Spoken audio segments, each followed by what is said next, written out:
Goodreader, and you should go into the App Store and get it and update it. I don't have any good readers.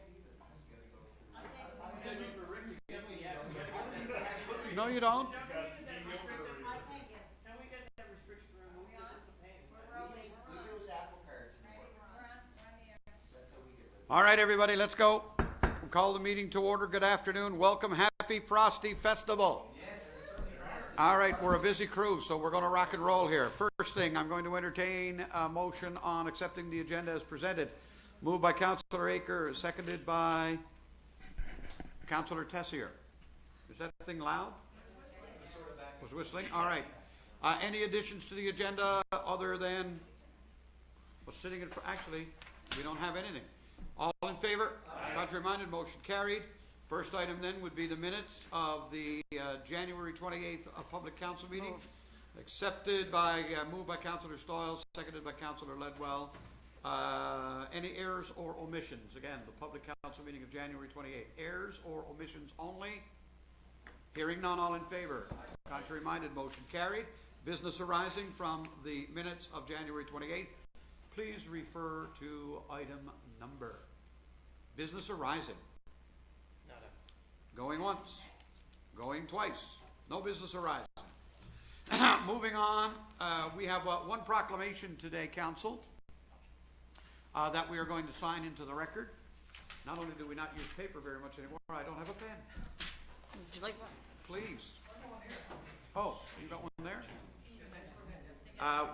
And this is for Heritage Day 2014, which is coming up this month. Some people think in Newfoundland and Labrador that it should be a holiday. I'm all for it, but apparently a lot of other people aren't. It reads as follows. Whereas the third Monday in February is recognized provincially as Heritage Day, and whereas Heritage Day is a time to reflect on the achievements of past generations and to accept responsibility for protecting our heritage, and whereas our citizens should be encouraged to celebrate Newfoundland and Labrador's uniqueness and to rejoice in their heritage and environment, and whereas in 2014 the residents of Newfoundland and Labrador will celebrate their rich and diverse heritage. Therefore, I, Mayor Randy Sims, on behalf of the City of Mount Pearl, do hereby proclaim Monday, February 17th, as Heritage Day, and call upon all citizens to celebrate the richness of our past and the promise of our future, to which I will affix a signature.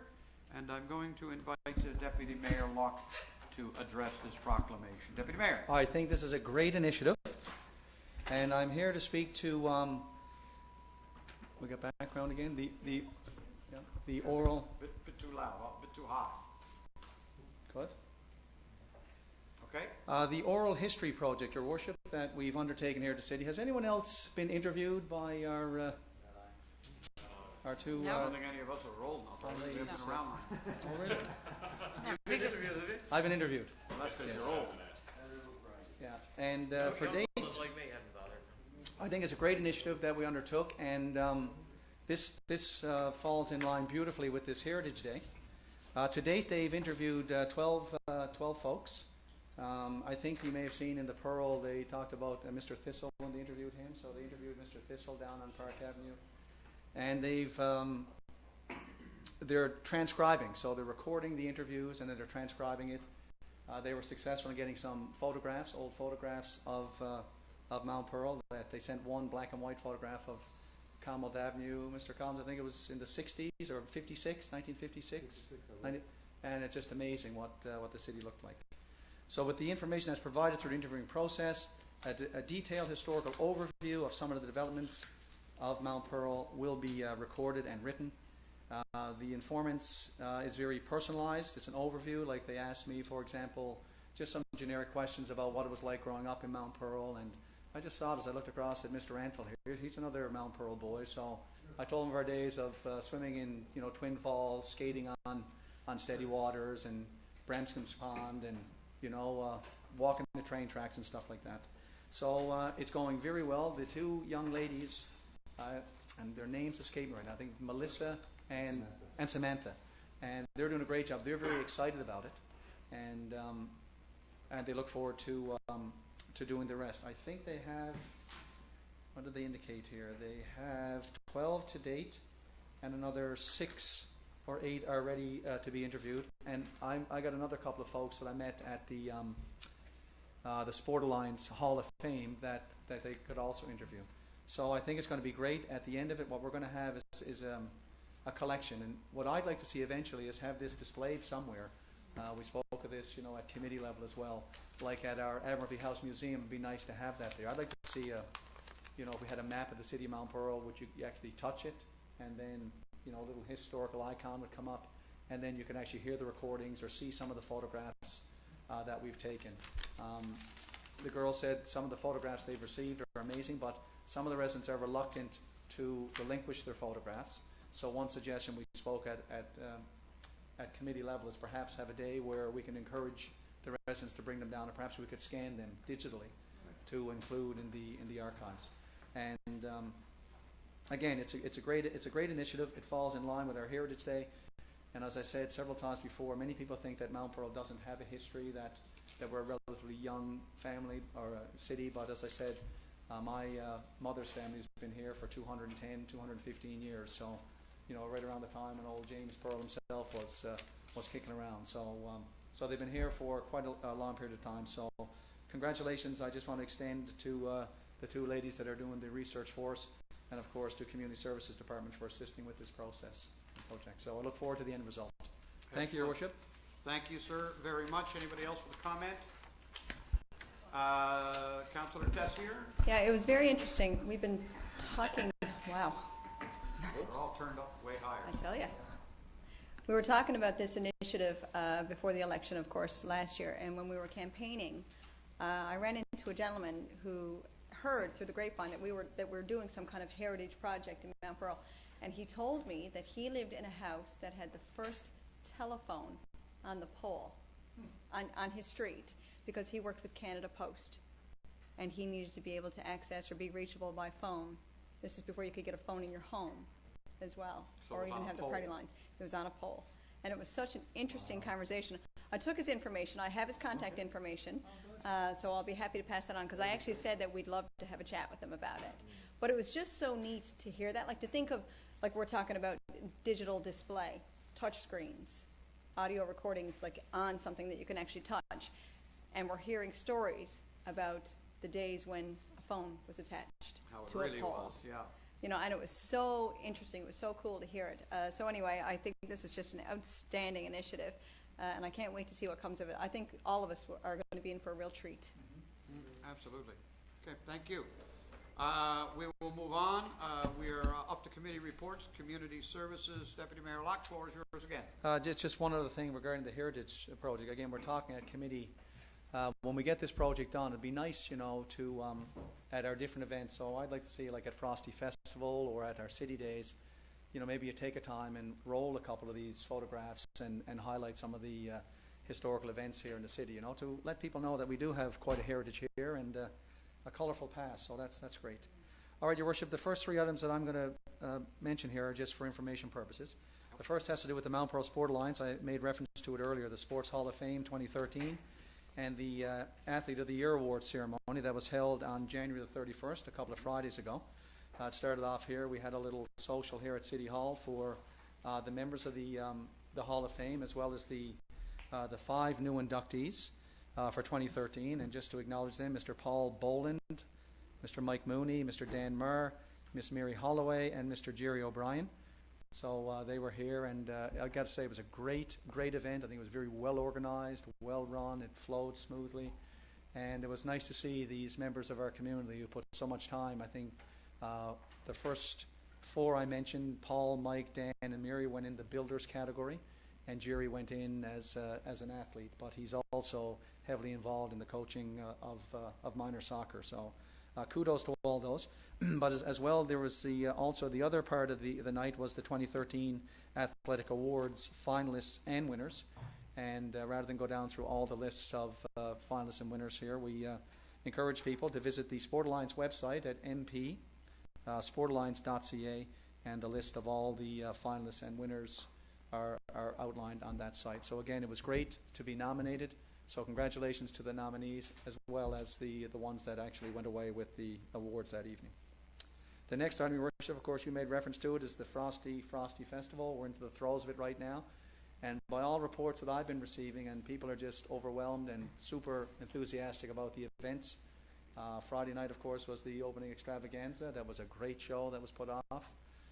We had probably, 11 or 1,200 people at that. And then we had the breakfast. I think there was 300 people attended the breakfast on Saturday morning, and then the Frosty birthday party and the snowmobile rides up on the track and field, and the concert Saturday night. And they were all well attended, but I was impressed as well.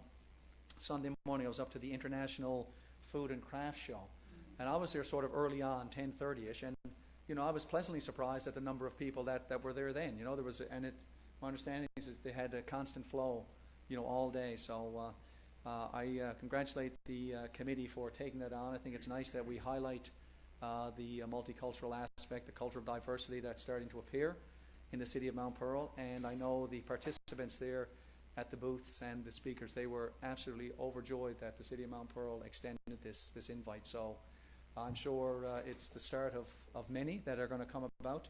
And again, it was really nice to see that. Absolutely. And I tasted some of the food there, and some of the food was a little spicy for my liking, but I mean, it was good. It was really nice to see. So we just encourage the citizens now. The mayor was talking about the Battle of the Brains. That's on tonight, and there's other events that you can sign up for. Yeah, we got no brains though. Well, I don't want to put it like that. I don't want to put it like that. We don't have enough participants. Yeah. Right. In any event, just a reminder that... Why aren't you going to play? You're supposed to play. But you should. Yeah. Just a reminder, Your Worship, that tickets are still available. People can go to the Glacier box office to pick up the tickets. We still have, nearly another full week of activities left. So the weather's been great so far. A little cold, but that's it. That's all a part of the Frosty Festival.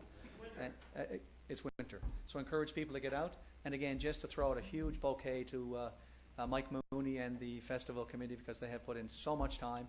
And of course, I think 30 volunteer groups that are participating in this at the various functions. So, it's a real highlight to the community spirit here in the city of Mount Pearl. And it's not just for the Mount Pearl residents. I mean, there's a lot of friends from the local areas that are coming in here, and they're having an absolutely great time. So again, congratulations. And if anybody wants further information, they can visit the www.frostyfestival.ca, and Councillor Aker would like to Councillor Aker. something. Yeah, I just want to throw a little plug in. I was talking to Mr. Mooney, who's chair of the festival. They're a little bit concerned about Thursday night. They've got a great show, adult show planned with Gary Summers being the entertainment. They have 200 plus tickets sold, but there are another 100 or so tickets left. This is for Frosty After Dark, is it? Frosty After Dark. It's a 19-plus event. I think it's going to be fabulous. I've seen Gary Summers when my kids have graduated the last 2 years, and I'm sure all of you have too. He puts on a terrific show that even Ravine, I think, would revere at, so to speak, right? So I want to throw out the plug. Perhaps I'm thinking everybody's going, but if you get a chance to go, if you can bring a few family and friends to fill the place even more, I think Frosty, the board, will consider that to be an even greater success. And it's the successful events that continue on into years to come, and I think they've got a winner here. So hopefully we can get a few more tickets sold. Thanks. No, that's good. He was great when he did that little demonstration at the opening extravaganza, the little card trick. How'd he do that? I don't know. I guess. I love the phone number deal. I think I could figure that one out. Yeah. But speaking of the opening extravaganza, the Bollywood dancers were kind of neat too. Hey, I mean, that was a nice new. They were almost as good as the Penguins. Yeah, it was a variety of talent up there. So. As well, yeah. Yes, I wasn't there for that, but good stuff. The next item, Your Worship, is also a very nice item, having to do with the Tim Hortons Children Camp in Tatamagouche, Nova Scotia.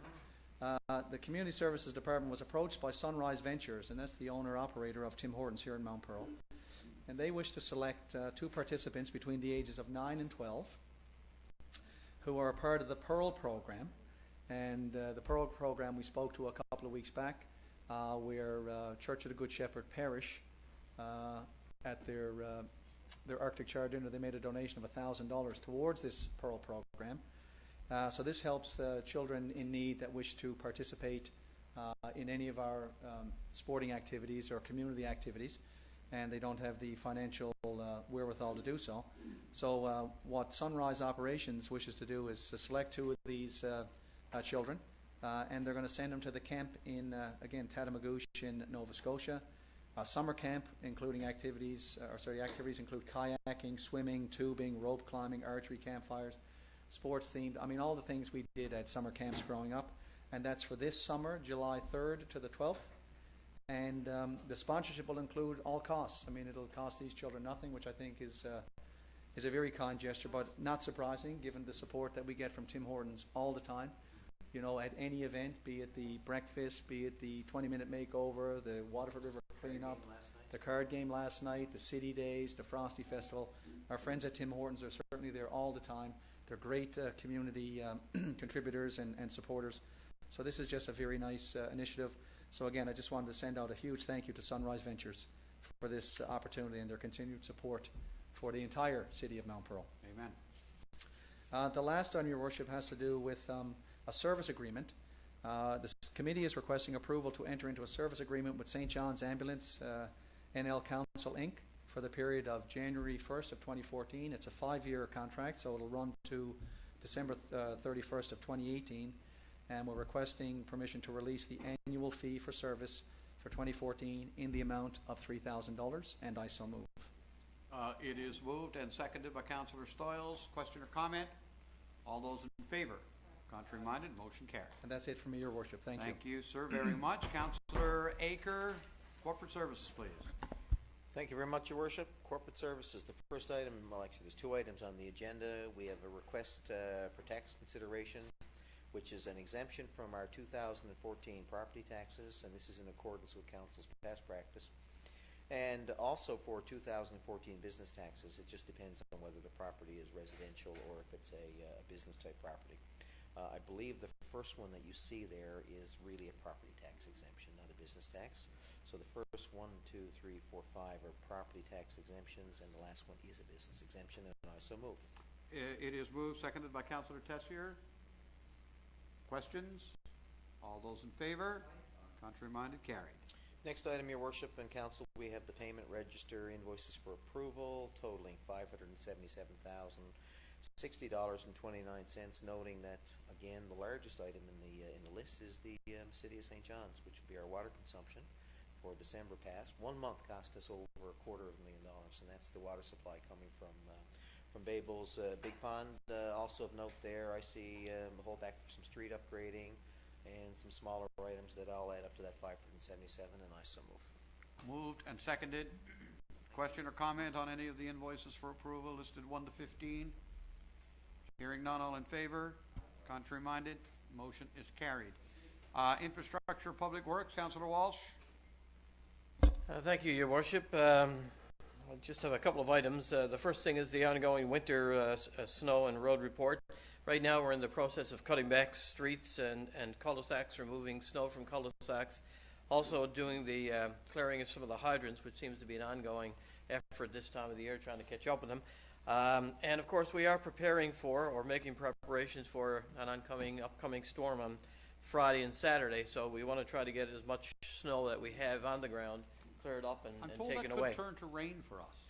It could on Friday. I think the temperatures are such that we do have a temperature of up to 4 degrees on Friday, but I think there's some snow in the forecast with some very high winds prior to that. Okay. And I We're think getting something, in other words. Yeah, it's going to turn to rain, but I think we have 2 days of messy weather being forecast. So we'll wait and see what happens. And but obviously the ounce of prevention is always worth the pound of cure. And the animal control report, Your Worship, the second item there is there for the pleasurable reading of anyone who wants to partake. If anyone has any questions, it's there, and we'll be happy to answer them or direct them to Mr.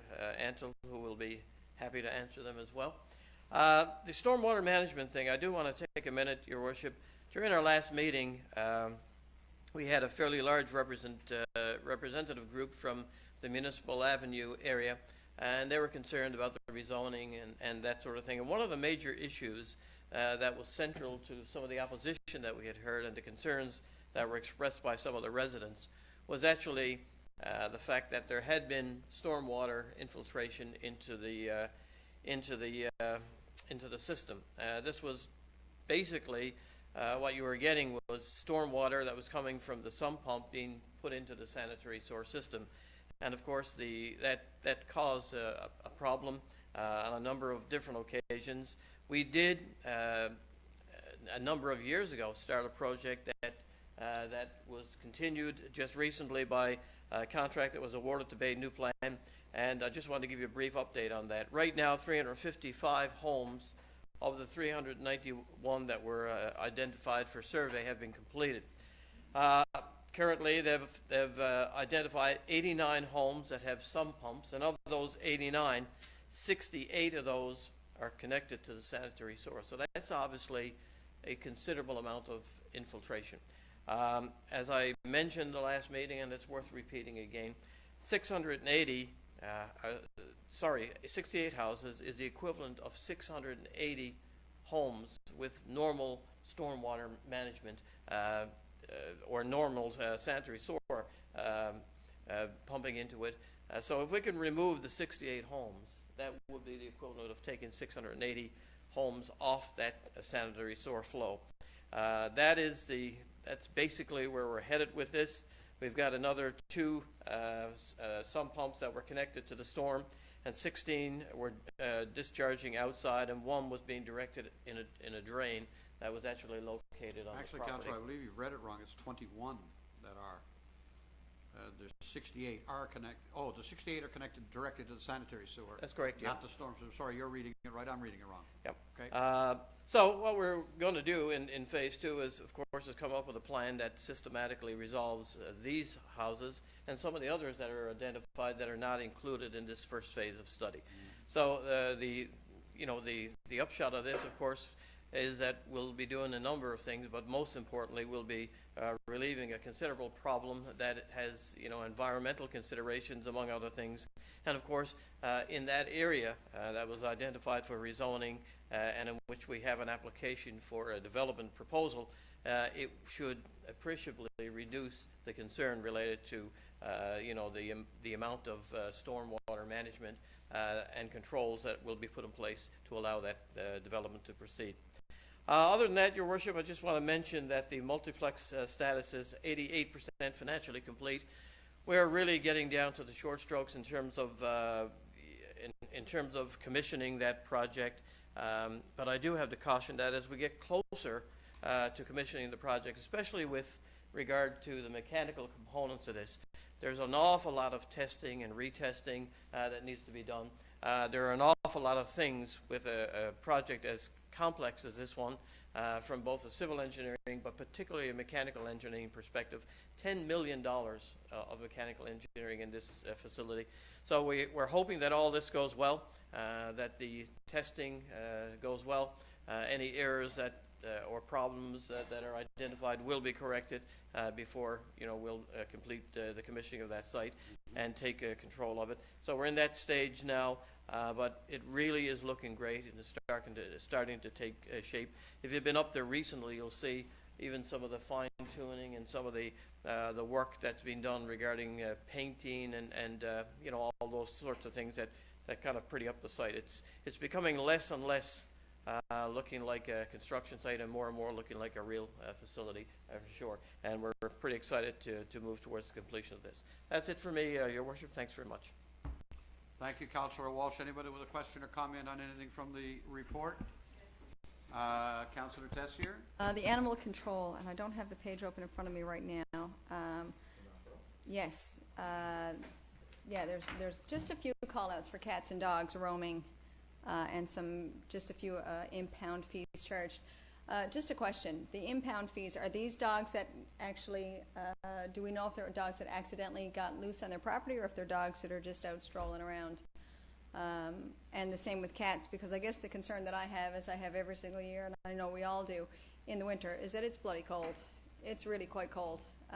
So we really want to encourage people to make sure that if they're letting their animals out to relieve themselves, that they definitely bring them back in a very timely fashion. Because I know that I've seen it. We've got call-outs there for roaming cats, you know, it is January. It's really quite cold. It's cold really from October on until, you know, April, really. So we have to be a lot more cognizant about the safety of our pets because it's not sensible to put an animal out and leave them out for an extended period of time, certainly to a point where animal control has to come and pick them up. When we, just to respond to that, when we charge out impound fees, obviously they're charged to someone. So, and that happens generally one of two ways. Either the dog is tagged, either properly tagged through a city tagging system where they have private tags, which is sometimes the case, or you'll get inquiries from people who are missing their pets, and we'll make inquiry to the pound, and we will, respond to that based on the identification of the dog, and we'll invite people to come up, and if it's in fact their pet, they'll be allowed to take it. So whenever there's an impound fee charged, someone pays it. So there's some sort of an identification in place. But I think the caution in terms of the time of the year and temperatures like we've had the last few nights, minus 12, minus 15, with wind chills in the minus 20s, it wouldn't take very long for a stray animal that wasn't protected to come by some pretty serious harm. So it's a good caution for sure.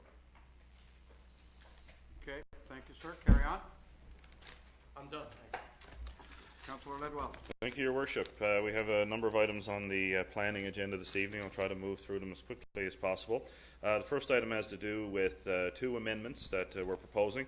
They're the Mount Pearl Municipal Plan 2010 Amendment number 8 for 2014 and the Mount Pearl Development Regulations 2010 Amendment number 27.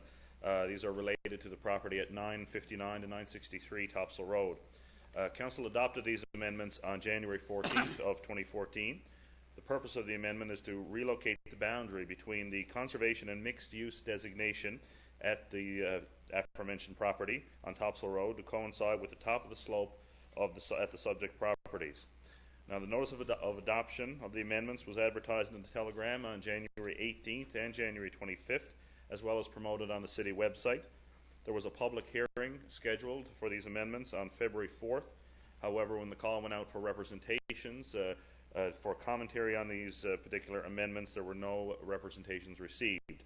Therefore, the hearing was cancelled. The Planning and Land Use Development Committee therefore recommends that, pursuant to the Urban and Rural Planning Act, the Mount Pearl Municipal Plan 2010 Amendment number 8 for 2014 and the Mount Pearl Development Regulations 2010 Amendment 27 for 2014 be approved as attached, and I so move. Moved by Councillor Ledwell, seconded by Councillor Walsh. Question or comment? All those in favor? Contrary-minded? Motion carried. The second item, Your Worship, we have on our agenda this evening is a request from the Director of Planning and Development to attend the ICLEI Canada Conference, the Livable Cities Forum, Building Resilient Communities. It's going on in Vancouver, BC from April 2nd to the 4th of 2014. The information is there in the kit. There's a website there if anybody was interested in finding out some more information. The conference is within budgeted professional development allocated for 2014, and it is the recommendation of the Planning and Development Committee that approval be granted for the Director of the Planning and Development Department to attend the Livable Cities Forum from April 2nd to the 2nd to the 4th, and I so move. Moved and seconded. I would remind you, this is the same gentleman that we sent to the Middle East, and they had a war. And we've never forgotten it. I believe. Did you not go to the Philippines somewhere and create a storm recently? Caribbean, and their climate is now destroyed. So I guess we're going to take out the western end of Canada, are we? All those in favor? Contrary-minded? Motion's carried. Next item, Your Worship, is a notice of motion. In fact, all three items that we have coming up are notice of motion, so I'll get to reading. In accordance with Section 39 of the City of Mount Pearl Act, 1988, take notice that, in accordance with Council's public notification policy, I will, at a regular meeting of Council, move an amendment to the text of the Mount Pearl Development Regulations 2010 that, if enacted, will amend Section 11, Use Zone Schedule, subsection 19, Industrial Light Zone, subsection 2, Discretionary Uses, to include self-service storage mall, subject to Regulation 7.24. The purpose of this amendment is to permit the development of self-storage malls in light industrial zones in the city, dated this 11th day of February 2014. Next notice of motion. In accordance with Section 39 of the City of Mount Pearl Act 1988, take notice that in accordance with Council's public notification policy, I will, at a regular meeting of Council, move to make amendment to the text of the Mount Pearl Development Regulations 2010 that, if enacted, will, firstly, in Section 2, definitions to define wheelchair ramp to distinguish it from deck or veranda, and number 2, in Section 6, general development standards, revise the provisions relating to the location of wheelchair ramps on residential lots. The purpose of this amendment is to permit projection of wheelchair ramps into all yards subject to conditions. Our next notice of motion. In accordance with Section 39 of the City of Mount Pearl Act 1988, take notice that, in accordance with Council's public notification policy, I will, at a regular meeting of Council, move an amendment to the text of the Mount Pearl Development Regulations 2010 that, if enacted, will, number 1, amend Section 7, special developments, by adding a new subsection dealing with flag lot development, and number 2, align the terminology used in the municipal plan and the development regulations in reference to flag lot developments. The purpose of this amendment is to provide developers with development standards specific to flag lots and use identical terminology in both the municipal plan and the development regulations in sections where flag lots are discussed. Our next item is our development permit list for the period of January 17th to February 7th, 2014. You'll see the 3 permits listed in the kit, and I so move. It is moved, seconded by Councillor Walsh. Question. Any reference on the development permits, Councillor Stoyles? I'm just curious about the third one, 005. Number 5. I'm just wondering, it says it's change in use for liquor. Change of Just use wondering. and occupy liquor retail use. That's Coleman's? Have a small liquor store down They have a small Well, liquor they're store going to have down a there? liquor store in Coleman. They have it. It's been there for weeks now. Well, I don't get to Coleman's much, obviously. Should. You're kidding, I didn't know. I'd leave it to Councillor Walsh to know where all the liquor stores are located. It's more than 3. Right? We got that. Well, I'm voting in favor. So now you can go get your Town Interesting. Dough And your liquor and your glass of wine. and your driving stuff for the hockey game Saturday night. How good? I didn't know. All right. You got more, Andrew? You got more, sir? I got one more, yeah, or actually a couple more. We just have the permit list there to move. First of all, on the residential side, for the period January 25th to February 7th, for the total for the period is $400,000. You see it listed there in your kit, and I so move. Moved, seconded, all in favor? Contrary-minded, carried. And finally, Your Worship, we have the commercial permits totaling for the same period $2,450,000, and I so move. Moved, seconded, all in favor? Contrary-minded, motion carried. And that concludes planning. I think that concludes everything. We're off to new business. Deputy Mayor. Everybody knows the order now, don't they? Yes, I think it's great. Everyone knows the order, but I just forgot, Your Worship. I apologize.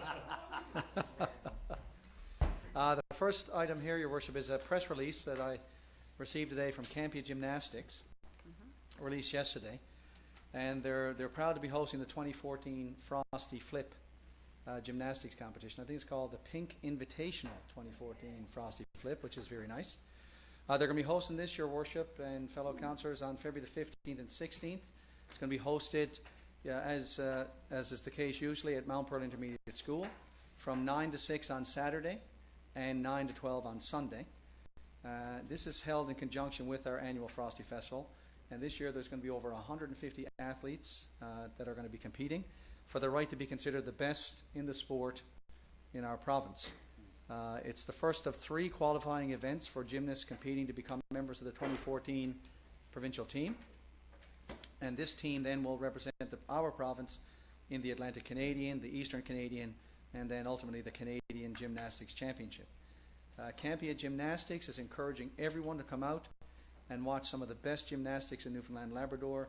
And based on my past experience of attending these Frosty Flips, what some of these young athletes can do is just absolutely, well, it's scary in some cases, and it's absolutely incredible to see what they can do. So we're encouraging people to come out and support this. Admission is only $5 for adults, $2 for children, and $10 for a family pass. And as I mentioned earlier, it's called the Pink Invitational 2014 Frosty Flip. So it's in support of the Canadian Breast Cancer Foundation and also Campia's new gymnastics facility. If you have any questions, you can call Campia Gymnastics at 368-JUMP for more information. So I just wanted to bring that forth. Thank you, sir. For the folks there. I just have one other thing. Councillor Walsh spoke to the snow clearing, and during the the Frosty Festival, we had the opportunity to meet many of the citizens, and I've had many compliments on our snow clearing, and on the. They're just so delighted with the snow blowing that's been cut back and the sidewalk clearing, and how prompt and quick our crews get out and do that. So I just want to take this opportunity to pass it on to, and ask Mr. Antler if he could pass it on to our crews, that our citizens certainly do notice it, and they certainly do appreciate all the work that our crews do. So it's great and makes it easy to get around. And that's it for me, Your Worship. Thank you. Thank you very much, Councillor Stoyles. Thank you, Your Worship. One item actually, I guess is part of my committee that wasn't on the agenda, but I want to mention it, that I attended the Northeast Avalon Redby Inc. board last week, and actually last Wednesday, February the 5th, and want to announce, I guess today, that we've officially resigned from that board as a council and as a community. The Redby board was started a number of years ago.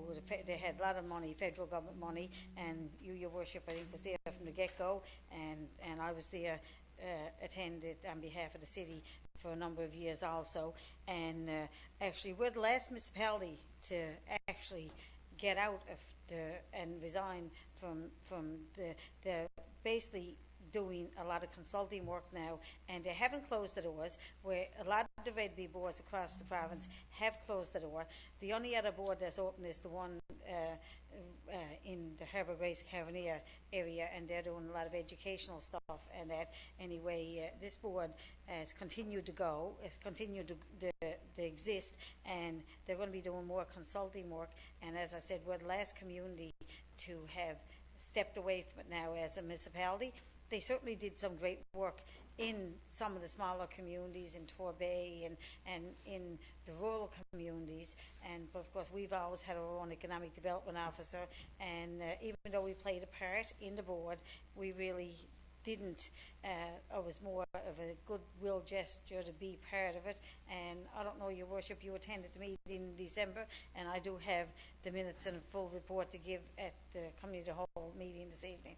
I don't know if you want to add to it. Have they disbanded the board? Or? They have not disbanded the board, but we have officially resigned as of last week from that board. Okay. Thank you very much. We were just a member. We paid a membership. Councillor Ludwell was a member representing Mount Pearl for the past couple of years since he became elected to council, and he was there representing Mount Pearl the past number of years, and they've sort of outgrown. When the funding was cut, like I said, most of the other boards had disappeared and closed the doors, and this board tried to stay open and do other things. I don't know if anybody else has a comment on it. Or? Go for it. No, I certainly, the Regional Economic Development Board has done a lot of great work and benefit a lot of communities in the region. It's certainly, I guess unfortunate to see the change in their circumstances, because I know a lot of the municipalities have benefited more so than us here in Mount Pearl and us here, well, not us here, but certainly our neighbours in St. John's, where we have our own economic development officers and departments, as Councillor Stoyles has referenced. We don't really benefit as much, but I know the smaller communities do, in terms of regional municipal plans and a lot of consulting work that they've done. So I just want to offer, I guess, in conclusion to my quick comment, just a word of congratulations to all those involved with the board, to both Christine and Maureen in the office. I know they've done a lot of good work, and I do wish them well in the future, but certainly, it's unfortunate that their circumstances have taken this turn. So I'll just finish off saying Christine is the only staff person left. Maureen was laid off a week or so ago, so Christine is the only staff person left. Is that right? At the board. So I just wanted that, I guess, to be known. Also, Your Worship, I attended the National Awards for Landscape Newfoundland Labrador, and I'm pleased, and I would like for you to write a letter to Russell Landscaping, who won the excellent award in commercial landscape maintenance, and want to say they do a lot of work for the city, especially here around City Hall, and I was certainly pleased and honoured to be there to represent Mount Pearl while they were getting their award. So it was certainly and also the Botanical Gardens were certainly honoured there that night as well, and they had people from all, representatives all across, because it was national award competitions besides the local ones as well, and I certainly enjoyed being there that evening. And also, Your Worship, I also attended the annual volunteer luncheon that was in St. John's last week, and Dr. Andrew Fury was the guest speaker, and he's the honorary chair this year for Volunteer Week. And of course, as we all know, every community needs volunteers, and it was great to see Dr. Fury there talking about helping other countries as well, and his trip to Haiti, and the doctors and the work that they do in Haiti, and it was certainly enjoyable to be there and hear what he had to say.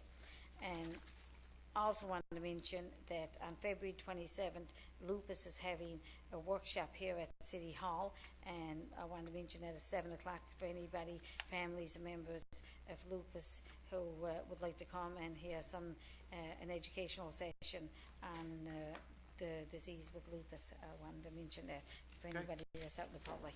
And that's it for me, Your Worship. Thank you very much, Councillor Walsh. Thank you, Your Worship. Just a few quick things. First of all, I was really delighted, and I'm sure other councillors took notice, as well as some staff, of the change in the federal regulations regarding cell towers. They're going to be looking at some of the changes, include things like location of towers, the size of the towers themselves, some of the structure, the materials associated with them, and also some of the radioactive emissions from some of these towers that have been raised as concerns to residents for many, many years. People have been always concerned about their proximity to wired towers, and we see them throughout the entire island, particularly as we drive across the island or in various parts of Newfoundland and Labrador.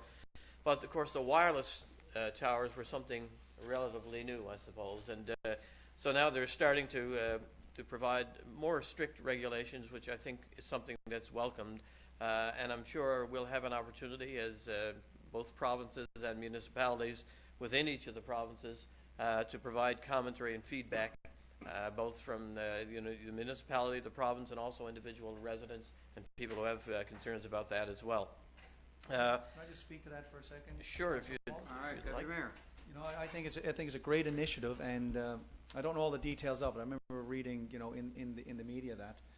But one thing that I would like to see, or if we have an opportunity to make, commentary, in many parts of Europe, when these towers go up, they're works of art.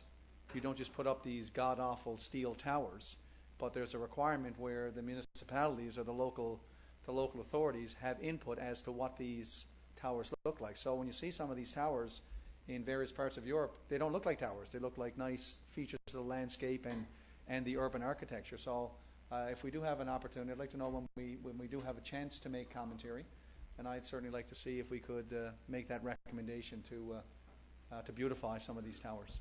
Okay, Thank you, Your Thank you Worship. very much. Thank you, and thank you for making that comment, Deputy Mayor. I think the aesthetics of the towers is actually one of the components, one of many different components that they're looking at. And I guess if we can find ways to make these even more aesthetically pleasing and maybe even large pieces of art, that would be an added bonus, I think. I want to mention a couple of other things before I get into those. I just want to make note of a sign that we all saw that was posted on our trail. It says, "Please clean up your doggy-doo so the rest of us don't walk in it. Thank you." This was a sign that was just placed on our trail. It's pretty appropriate, This is a picture. I don't know how many of you can see it, but the trailway system in the wintertime is absolutely gorgeous. It's so beautiful, especially after a fall of snow. And we've had many falls of snow, and many's a day when we had brilliant sunshine and the trail's looking like that. There is nothing worse when you come along the trail, though, and find that someone hasn't cleaned up after their pet, and that's what greets you on the trail. Sometimes it's fairly visible. It's still unsightly and unpleasant, but it's even worse, though, when it's covered by snow and you happen to walk in it accidentally. So I think the sign is appropriate. We do have signage in the area ourselves that's well placed and you know, I think we have plenty of signage there, but just a gentle reminder to people, if you use the trails with your pets, to please take the opportunity to clean up after them. Make sure you have not just one, but a number of bags that you can stoop and take care of the dog's business, because it really is a problem when people are walking the trails, and we want to have them as well groomed and as neat and clean as possible. A couple of other very quick things, Your Worship. I had a note from Barry Walsh, who's a teacher at Mount Pearl Intermediate School. He's taken a group of girls, grade 9 basketball players, to the Newfoundland and Labrador Winter Games in Clarenville. And I know Miss Lewis was really kind and helpful in putting together some medals for Barry to take with his team, the coaches and the teammates. Medals or pins? Sorry, the pins that we provide for the. I'm sorry. Yeah, hopefully they'll become. That's right. You know, he did take note. I hope they do come home with medals, obviously. But yeah, we provided them with the city's pins. But he said he made a point of making a comment that these are just a tremendous group of girls. He knew of my past in terms of teaching and coaching and traveling with kids, and he just mentioned in the email that I know you've traveled many times with different teams, and he just noted how great these girls were and what a pleasure they were to coach and to be involved with. And I think it's really, really refreshing when someone actually takes the time to make a comment on that. So in a sense, almost, yes, the medal is important and the competition is great, but it's almost secondary to just the pleasure of bringing these children out there and giving them an opportunity to be exposed to the competition and the socialization and the healthy competition that takes part of that. Deputy Mayor Locke mentioned already as part of his report for community services on the Frosty Festival. I just wanted to make brief mention of the fact again that we're in the midst of another incredibly successful Frosty Festival. And I just want again to reiterate what you said, Deputy Mayor Locke, in terms of congratulating the committee under the chair of Mike Mooney. I think the vice chair this year is Keith White. But all of the members have huge responsibilities, and they're just doing a tremendous job in organizing this year's Frosty Festival. There is an army, it seems, of volunteers, and there's always room for more. So if people are interested, the rewards are tremendous. The friendships last a lifetime in many cases. So come out, help out, volunteer. We have a tremendous group of corporate sponsors in Mount Pearl, and without them and without their support, these things wouldn't be possible. And I was really delighted to see someone who had come back after having been away for a few years, and that was Capital Hyundai, Frank Howard and his group. And the presence of his vehicles adds so much to the festival. And of course, it's a tremendous asset in terms of not having to use your family vehicle as well for some of the people who are doing a lot of the running around. And I'd be remiss if we didn't mention our own staff. I think Jason, your staff, your department, you as director have every right to be very proud of the staff and the work they do. Krista is doing a great job in representing, the city on the committee. And I know that different activities and different events falls to a number of different staff to become involved with, and they're just doing a great job. And I just wanted to pass along my congratulations as we are about halfway through the festival this year. Thanks very much, Your Worship. Thank you very much. Councillor Tessier. I do want to compliment everybody involved with Frosty. I think, certainly everything has been said quite eloquently, but it's been an excellent festival so far, and I'm looking forward to the rest of it. On February 22nd, it's the National Day of Kindness with Kin Canada, and it's to celebrate the founding of Kin Canada back in, 1930-something, I think. It's an old organization, and it's been doing a lot of tremendous work for the community. So on this National Day of Kindness, which is February 22nd, which also happens to be Thinking Day, by the way, I believe, I think, with Scouts and Guides. But anyway, on this National Day of Kindness, members of Kin Canada are encouraged to undertake small acts of kindness for somebody, but not let them know. Like, they don't need to know. Pay for somebody's acts of kindness. right. Pay for somebody's coffee behind you in the drive-thru. That kind of thing. Things that don't necessarily give you a thank you, but you've done it. So I think I'd like to encourage everybody. Really, I mean, it's a very small gesture, and it only takes just a little tiny bit of effort to do something nice for somebody. but sometimes those small efforts are remembered forever if you do something. So I'd like to encourage everybody, of course, in Mount Pearl and certainly everywhere. Well, the 22nd of February is a specific day, but any day, really. I mean, it's such a lovely thing, and it's just a shame that, we have to pick a day to do it. We should all do it all the time. But anyway, we will do it, and we'll do it on the 22nd, and certainly, all the time if we can. And I know that we're going to have an opportunity to celebrate this at a time when a cup is ready. But between last council meeting and this council meeting, we did have the Twin Cities. We did have the Twin Cities Cup, or the Twin Cities hockey game. It really wasn't a hockey game in the end, was it? It was more like a slaughter. Well, Mr. Churchill, of course, is It was almost like I should have been on the team. Mr. Churchill's charities. We say were the big winners of the day: Easter Seals, Rainbow Riders, and Shriners Hospitals. Absolutely. And those are the local nonprofits that he chooses to support, and that's because those are the nonprofits that support his family through his son's illness. And of course, anybody who participates in a hockey game on that rink is raising money for those charities, and that's absolutely wonderful.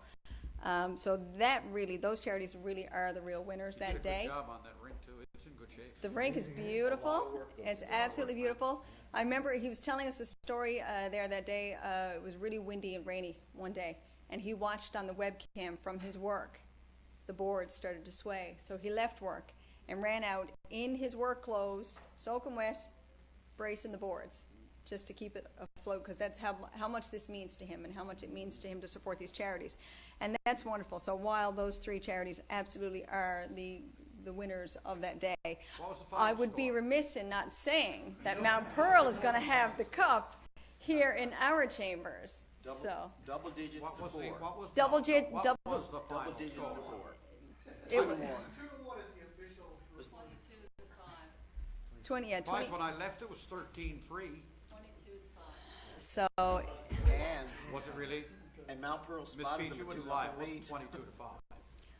it Well, we should be writing funny cards. and quite sending them likely to was. Dennis. Anyway, that'd be in any event, I will 22-5. say that I did run into a member of St. John's Council who played that game at an Ice Caps game a couple of days later, and when he saw me, he did this.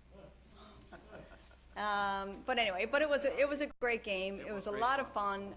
It was a lot of fun to play on that rink. We played in the middle of a snowstorm, so it wasn't easy. Of course, we had Mr. Silver and Mr. Collins on our team, and a whole bunch of Great athletes. Mount Pearl staff on that team as well. It was outstanding. Everybody put in a great effort and had a lot of fun, and that really was the name of the game that day. So I just wanted to take a moment because, the game has happened and because the cup I think coincidentally is I coming think here. Councillor Bernard Davis, who was their goaltender, is suffering from Meniere's disease.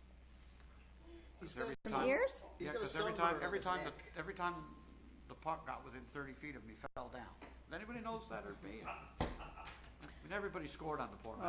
Oh, Mr. Davis.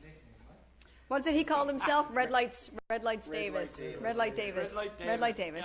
Now, I got to tell you, though, for somebody who does not play hockey, much less play in net, for him to have the guts to get in that net, to get between the pipes. They're all deserving Right? of credit. So anyway, I Big just winner wanted was charity. That's what it's all big about. winner is a charity, but the cup is coming here. Just saying. Yeah, we won't brag about it. Just saying. Not at all. That's it, sir. Not at all. Councillor Aker, what would you like to brag about today? Oh, no bragging. Well, I got the hockey game crossed off my list, the Frosty Festival. I want to thank Scott for his card, anyway, for You got all storing run this. out, don't you? Education, now I'd like to speak to that, Your Worship. I think there's consultations being organized by the Eastern School District, which start There are. Thursday this week Yes, at they've Mount already Pearl had one. Intermediate, and also at O'Donnell. I Yeah. believe that is the following Wednesday. Yeah. There's two options on the table. I think everybody should be encouraged to get out, not just if you have kids. If you work in the system, as counselors, we may be impacted depending on how the redistribution goes and how the traffic flows may take That's place. the part of this restructuring that I think would be of concern to us as a municipality, is whether or not these changes fundamentally change things like traffic flows. Yes, yes.